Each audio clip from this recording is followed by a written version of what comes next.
Kita terhubung dengan jurnalis VOA Rio Tuasikal dari Washington DC, Amerika Serikat. Selamat malam waktu Indonesia, Rio. Selamat pagi waktu Amerika Serikat, Happy dan pemirsa TVRI. Baik, Rio, mengapa Bank Sentral Amerika Serikat menurunkan suku bunga acuan sekarang? Ya, Happy dan pemirsa TVRI, Bank Sentral Amerika atau The Federal Reserve ini memutuskan untuk menurunkan suku bunga karena mereka memperhatikan dan meyakini bahwa tingkat inflasi di Amerika sudah berada di angka yang mereka inginkan, yakni 2%. Dan angka ini memang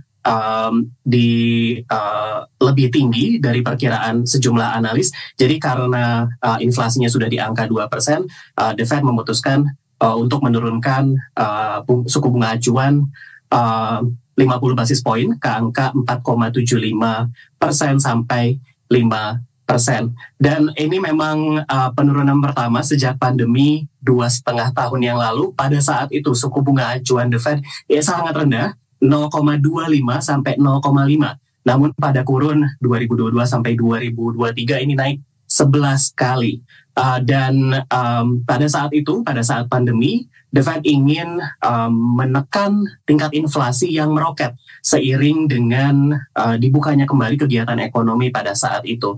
Dan pada 2024 ini, The Fed masih akan bertemu untuk memutuskan apakah akan menaikkan kembali suku bunga atau menurunkan kembali. Ini masih ada 2 kali pertemuan lagi pada bulan November dan Desember. The Fed menyatakan mereka akan fokus tetap memperhatikan pada 2 indikator, yakni tingkat inflasi di Amerika Serikat dan juga jumlah tenaga kerja atau lapangan pekerjaan di Amerika Serikat. Happy. Mana dampak penurunan suku bunga acuan terhadap ekonomi Amerika? Ya, Happy, penurunan suku bunga acuan The Fed ini menjadi angin segar bagi banyak konsumen di Amerika Serikat. Analis mencatat bahwa sekarang di tengah inflasi yang begitu tinggi di Amerika Serikat, banyak sekali warga yang berupaya memenuhi kebutuhan sehari-hari, bahkan untuk membeli bahan makanan seperti itu, mereka sudah menggunakan kartu kredit.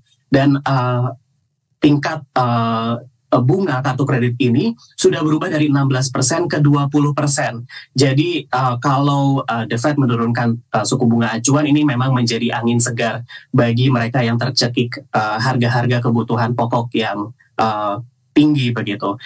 Kemudian ini juga akan menjadi angin segar kepada mereka yang ingin mengajukan KPR baik untuk rumah ataupun KPA untuk apartemen maupun untuk membeli kendaraan dan lain-lain yang akan turun mengikuti suku bunga acuan The Fed. Namun analis mengatakan bahwa bagi KPR khususnya ini tidak akan ada dampak yang begitu besar dan langsung kepada mereka karena kebanyakan KPR ini sudah terikat dengan kontrak jangka panjang. Namun bagi mereka, para kelompok yang pembeli yang lebih muda maupun para pembeli rumah pertama yang baru akan mengajukan kredit KPR begitu, diperkirakan angkanya akan lebih ramah ke kantong warga Amerika. Happy.